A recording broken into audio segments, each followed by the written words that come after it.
Welcome back to Roasted Studios, and thank you so much for joining me today for a short video. This was Rizzy. She was a TikToker who recently ended her life on a live stream because she was bullied, incessantly abused, manipulated, um, had people telling her that they weren't going to be her friend unless she paid them $25,000. Um, and she was getting humiliated, embarrassed, picked at, a lot of some reactionary abuse, which is to be expected with narcissism and sociopaths and psychos. And they just keep pushing and pushing and pushing and pushing. And her abusers actually even told her verbally several times on videos, just go end your life. Just go end your life, end your life, end your life. So Rizzy finally did that. And anyways, but I want to let you guys know about how these malignant narcissists that go sadistic, sociopaths and psychos that you can run into online, how they can affect you negatively and into harming yourself or thinking bad things about yourself. So let's talk a little bit about this psychological abuse. And these are things that I know to be true. But let's talk about the psychological abuse inflicted by a narcissist. I looked this up today. While not causing physical brain damage directly, can lead to severe and measurable changes in the structure and function of the brain over time. These changes are the result of prolonged exposure to chronic stress and trauma, which is often termed psychological brain damage. The mechanism of psychological harm. The harm caused by a narcissist without physical touch is primarily through consistent emotional and psychological abuse tactics. Okay, so we're not talking anymore about abusive people in our lives that could see us, touch us. We have to endure at work, school, living with. Um, Now we're talking about the tactics that the same abusers you can encounter in your real life, how you can encounter them in your life online, and what tactics they use to bring you down. Because they can't reach out and touch you unless they decide to start stalking you in your real life, which can happen and does happen. Sometimes people make 911 calls, show up at your doorstep, things like that can happen. Or a lot of the time they can make you think that you're going to get hurt or make you feel afraid. And all these things are really bad for the brain. So what tactics are they using online to get to you guys, to get maybe that got to Rizzy? What are they doing? And this is very important. Please listen up. I don't want this happening to anybody else on TikTok. I honestly don't. It's disturbing, it's upsetting. Um, it's absolutely ridiculous, and it's because of a lack of education in these kinds of abuses and these kinds of abusive people. And then also it has to do with what they tap into. So they're going to tap into the people that have already gone through trauma, bullying, have a low self-worth, low self-esteem. They're going to tap into you guys hardcore, and they're just going to any you can find them in any community. People that are, racist towards black people, you got narcissists and psychos up in that community, sociopaths, the LGBT plus community. There's people trying to bring you guys down every day, every single day. They either know they're not telling the truth and they just want to abuse you and they get something out of it every day, driving you guys crazy with these arguments that they like to call debates. They're not debates. You guys are the LGBT is telling the truth about who they are, even trans people, everybody. Um, Not everybody in the community. I can't say, oh, 100%, but the majority, they're telling the truth about who they are. So when you have other people that come up and they say, oh, no, you're not telling the truth, and here's why, and they get in an argument with you, they're purposely abusing you. And the ones that don't know they're incorrect, they're still abusing you because they're invalidating you and driving you nuts. And I've seen it. I've sat that back and have seen these kinds of conversations happen, at least in the LGBT community. And it should not be going on at all. You guys shouldn't be interacting with those abusive people who are invalidating you, even when you're showing proof. Um, Anyways, I can go on and on about that. I even saw one abusive person online said, screaming, saying, I don't care about proof. I don't care about facts. I'm here to abuse you. And they were saying that to an LGBT plus person. And if you guys keep platforming these people, they eventually are going to be doing brain damage if they're doing these kinds of abuse tactics on you. But let's talk a little bit more about Rizzi, because this is about Rizzi. Okay,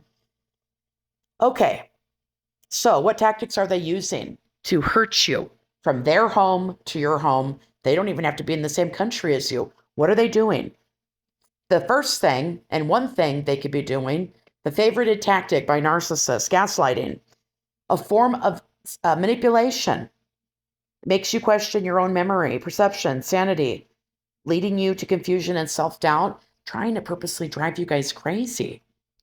Okay? That's one tactic they can do online. What else? Here's something I've seen in, a lot of different communities.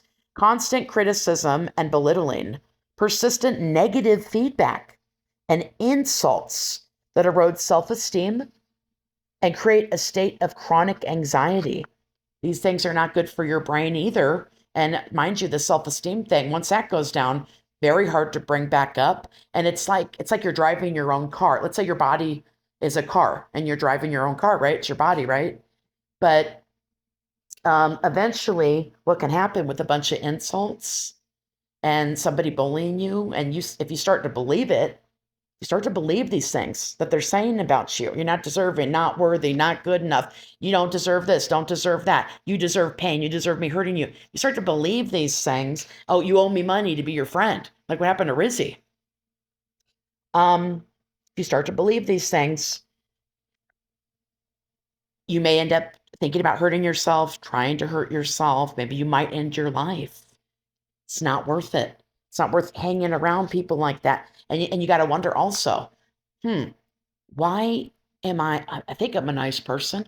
Why am I hanging around people that make me so miserable? I don't know. Think about where originally, who was mistreating you originally in your life that normalized this kind of behavior to you, to think that you deserve this kind of mistreatment, and that people that mistreat you deserve your time of day.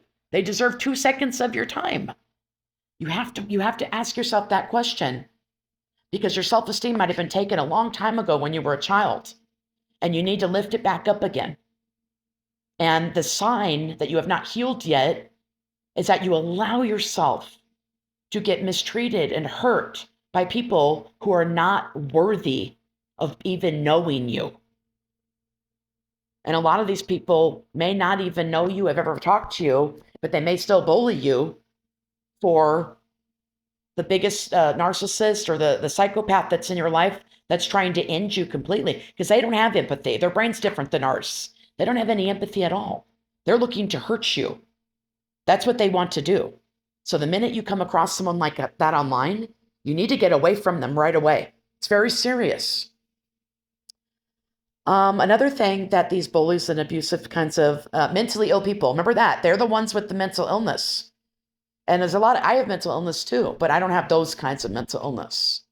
There's certain mental illness you could take a pill for, regulate, and things like that. And you might have a reactionary abuse because people keep prodding and poking at you, like what happened with Rizzi.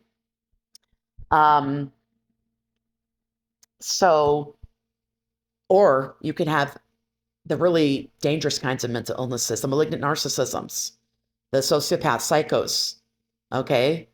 Dealing with Machiavellianism, okay? We're dealing with people people like Schindler, excuse my language, but we're dealing with people like that. People like that are still around. How can I hurt other people? Okay?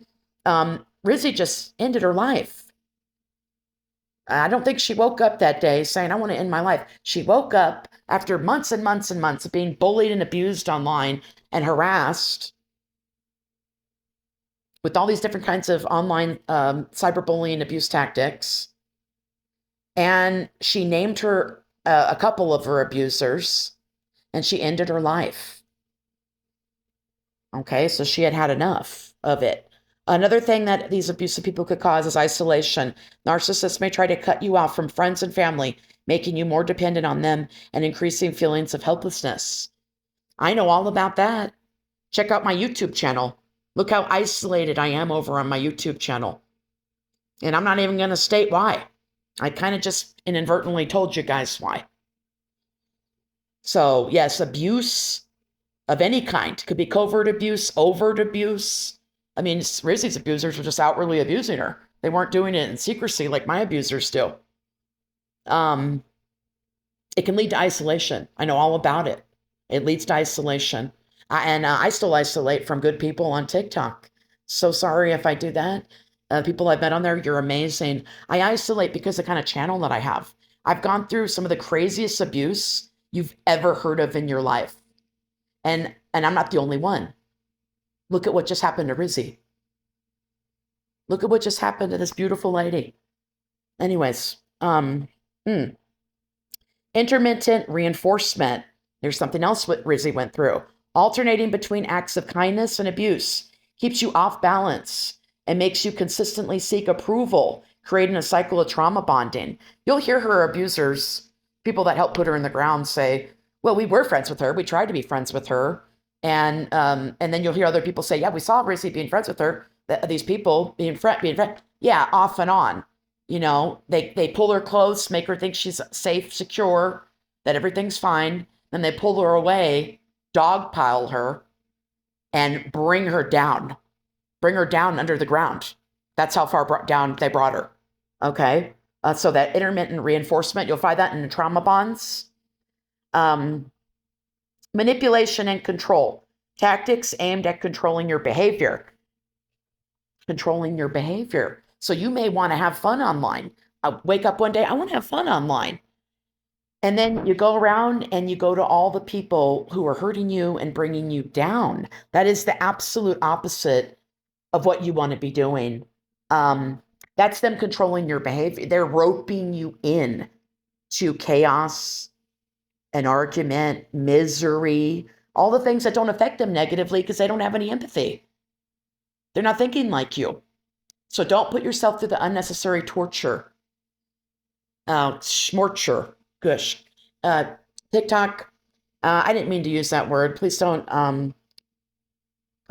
judge me for using that word. I'm trying to explain in education. This is an educational live. I'm trying to help you guys. Really, I care very much. I care so much that the kind of material sometimes I talk about gets very draining for someone like me, someone who's already disabled. Rizzi was also disabled. So manipulation and control, they want to control your thoughts as well. They love saying, I live rent-free in your head, after they manipulate and abuse you into constantly questioning your sanity, your life, your choices, your value, all these kinds of things. And of course, your feelings. They want to control your feelings. Did they control her feelings when she ended her life? Absolutely. They controlled her feelings. You're not good enough. You're not enough. You now have to end your life. And they were successful in doing that. Controlling feelings also includes a prolonged state of hypervigilance as well. Let's see. Brain changes due to chronic stress. Prolonged exposure to these behaviors activates the body's fight or flight stress response system. The repeated release of stress hormones like cortisol and adrenaline can have a toxic effect on brain.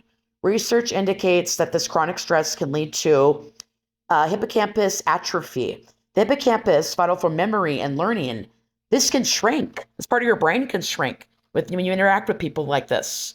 And I will say this, it's also people who are constantly making you debate your existence, debate your value. They're affecting your brain negatively too. Get them away from you. Get them off your platforms right away. Sequester them in a corner and let them scream to the heavens at how they're being affected negatively while being so abusive that everyone sees that they're the problem. Because what they're doing is, what these people like to do is go to channels and they like to do reactive abuse, which is they abuse you until you blow up.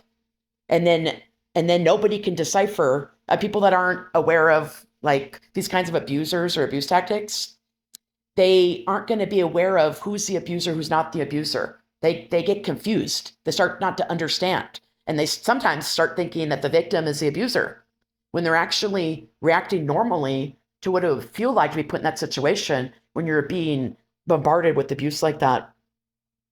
Let me see. Where else am I? So we talked about the brain shrinking in the hippocampus.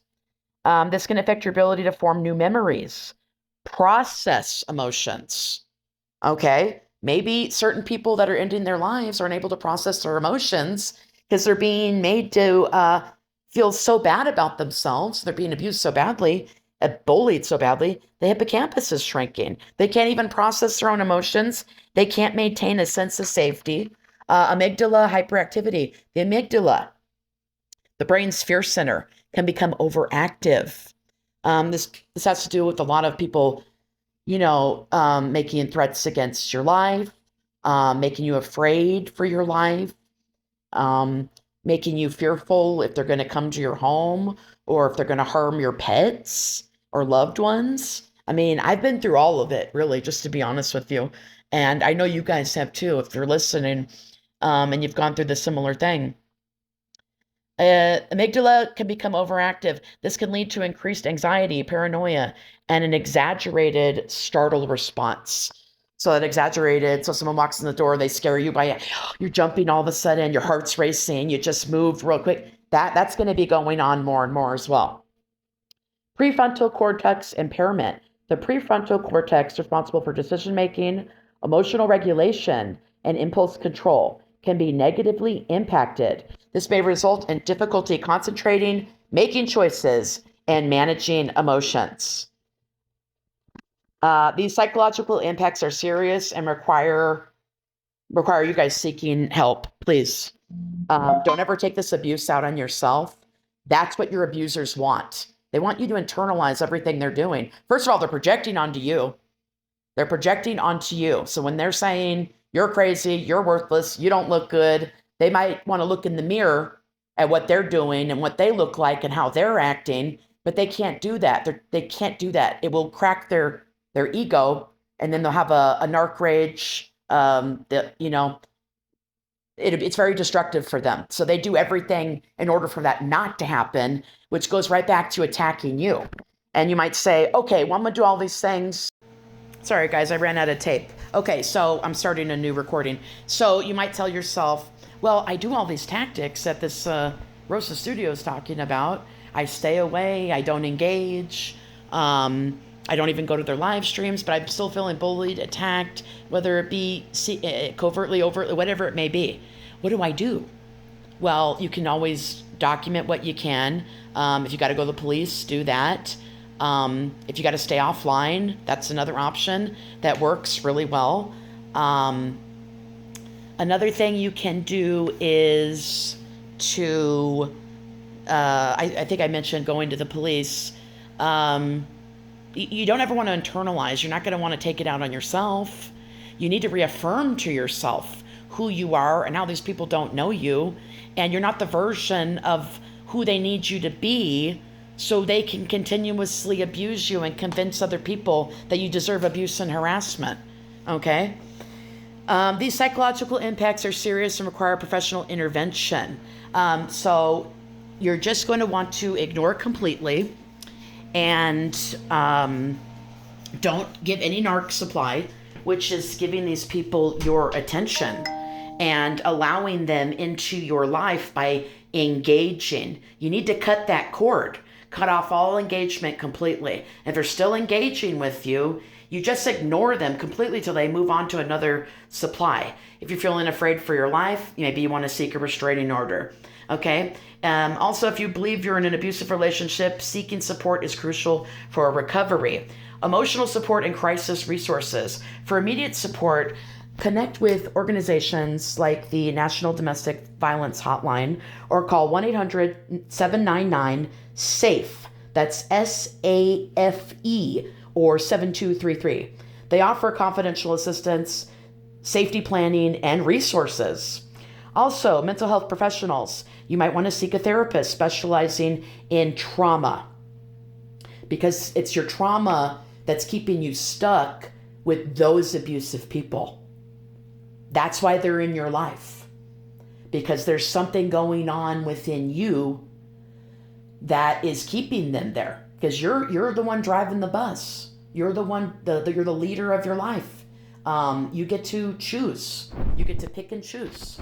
And I don't want you guys choosing the people that are hurting you to be the ones that are a part of your life. Don't choose those people for your life. Stay away from the people that are hurting you. It doesn't matter if it's family. It doesn't matter if it's some friend, a friend of a friend. It doesn't matter if it's a famous person or someone who thinks they're famous. It doesn't matter. What matters is you, how you feel, how you're made to feel, and that you get up at the beginning of the day and that you go down at night and get your rest and your sleep, and that you live your life with peace and happiness and some joy and not misery every day, especially online. Some people are online every day, accepting misery for themselves, accepting less for themselves, because that's what they were taught at a young age is what's acceptable and okay for them. But it's the absolute opposite, because you guys are all awesome people who don't deserve that at all, actually. How about that? Okay, so seek a therapist specializing in trauma, narcissistic abuse, or PTSD. I'm going to add on to that CPTSD as well. These things, it says here, you can be provided effective treatments such as cognitive behavioral therapy, CBT, or eye movement desensitization, I have trouble saying that all the time, and reprocessing, or EMDR, to help process the trauma and heal the brain. That's been proven scientifically to work. If you have PTSD, CPTSD, if you have a mental illness, if you were abused as a child, neglected, maybe you have abandonment trauma, you definitely want to look into EMDR, okay? Eye movement desensitization and reprocessing. Excuse me, guys. Okay, support groups. Support groups. There are narc experts online. I will link them below. I'm going to have to link them below. You can find some on YouTube. There's some on TikTok. They could really turn a damaging day where you're being gaslit very heavily, and it's really, the abuse is really honing in and coming in on you, and you feel like your walls are caving in, and you feel like your world is ending. Some of these people are online. You can go to their live stream, talk to them, reach out, meet other people in the chat, other people who are survivors of this kinds of abuse, and do something good for yourself. Just like we say, eat healthy food so you feel better, look better. You're doing something healthy for yourself, taking in something healthy. Do the same with your social media activity. You don't have to go to all the abusive lives that are bullying each other into the ground. Oh, I'm going to be the one to try to end this person's life. Let me bully them in the ground. You don't have to go to those lives. You can go to the lives where people are trying to help other people. And you can get narcissistic abuse expert live, opinions. And you can learn more about the kinds of abuse tactics these mental head games these guys are playing with you, and the abuse tactics they use against you, so you could spot them right away and choose not to play the game. Because it is a game to them. Your life is a game. Your happiness is a game to them. Your solitude, who you are as a person. They just want to rip it and tear it down. I see it all the time in the LGBT plus community. They just want to rip down the truth, basically, and throw it away and then stomp all over it and treat these people like they don't deserve anything in life. And I knew automatically these things are abuses. That's why, I'm trying to be supportive, as supportive as I can under my own circumstances, with my own limitations, with my own disabilities, and under my own constraints with the abuses that I've gone through on social media for about 8 years now, you guys.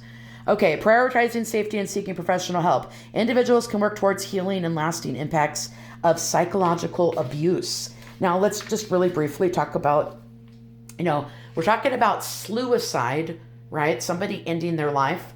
But what else is that? If somebody bullies you into doing that, someone tells you so many times to do that, and then you name the people telling you to do that, then you do that. What is that called? Oh, that's called psychological homicide. Isn't a legal term, no, but refers to the deep psychological destruction or attempted destruction. Remember, sometimes these people attempt to get you to end your life, but they're not successful because maybe you're too strong for them, right? That's something else that I've had going for me also. My people abusing me definitely tried to get me to end my life. Didn't happen for them, okay? Because that was their attempt, right? So they're going to attempt though, because they either aren't aware or they're completely aware of what those kinds of abuses do to people, and they don't care. Riziki's abusers were making fun of her death even after she already ended her life. They're making fun of her death. That's not normal. That's not normal. You immediately want to think, mental illness, but not the kinds of mental illnesses that, not the bipolars, not the PTSDs. We're talking about the psychos. We're talking about the sociopaths. We're talking about those malignant narcissists. Okay? So it is the deep psychological destruction or attempted destruction of another person, often by driving them crazy, manipulating them into self-destruction, or through severe emotional abuse that mimics schmurder. Listen to that. Manipulating people into driving them crazy, and manipulating them into self-destruction, or through severe emotional abuse that mimics schmurder, stemming from a perpetrator's own mental instability. Not the person who's ending their life. The situation's happening because of the perpetrator's mental instability. Their trauma, their unresolved trauma that can't get resolved because of how their brain develops. A lot of these people can't change. The majority aren't changing. The majority don't change. But the majority are out hurting other people. The majority are out there doing things that they're not supposed to be doing. Okay? The perpetrator's own mental instability, like severe depression, personality disorders, or psychosis, leading to either homicide, suicide, or violence against others, explored through methods like psychological autopsy to understand pre-death factors. Okay? Key aspects. Destructive intent. It's very important. It's about eliminating someone's sense of self, their sanity, or their will. Maybe their will to live. Not always their physical life. Okay? That's what we're talking about online. Perpetrator's state. This is your perpetrator. The abusers that want to bully people into the ground, often linked to untreated severe mental illnesses like schizophrenia, mood disorders, personality disorders, or extreme emotional states, anger, despair in the perpetrator. So I want you to think, oh gosh, this person's been so mean to me. They're bullying me. I want you to think, instead of internalizing it, the first thing you're going to think is, what is wrong with them? And then you're going to think, it doesn't even matter what's wrong with them. I need to get them away from me. This person's not safe. This person's dangerous. That's what we're going to be thinking, okay? Mechanisms can involve gaslighting, extreme emotional manipulation, or creating unbearable situations that end up leading to a person's suicide. We don't know by looking at someone necessarily. We really don't know by looking at somebody who's strong enough. Who out there in the crowd, in the social media crowd, who out there on TikTok and YouTube, who out there is strong enough to take all the abuse, all these head games, all this gaslighting and manipulation, and who is strong enough to take it and not go in their life? We don't know that. Nobody knows that, really. But you can sense out, especially these narcissistic people, they can sense, narcissists and these psychos, they can sense out who's the weak one in the bunch. Oh, that's the weak one. Oh, I'm going to go target that person. I'm going to go bully that person. They can do that very easily. Whereas maybe somebody else, couldn't. So you guys really protect yourselves online. Log out if you need to. Don't go to abuse channels. Don't support abuse channels. Don't support people that are abusing people in the communities that you're supporting. Don't give them your time of day, and certainly do not give them the best part of you your life. Thank you for listening. Roasted Studios, out.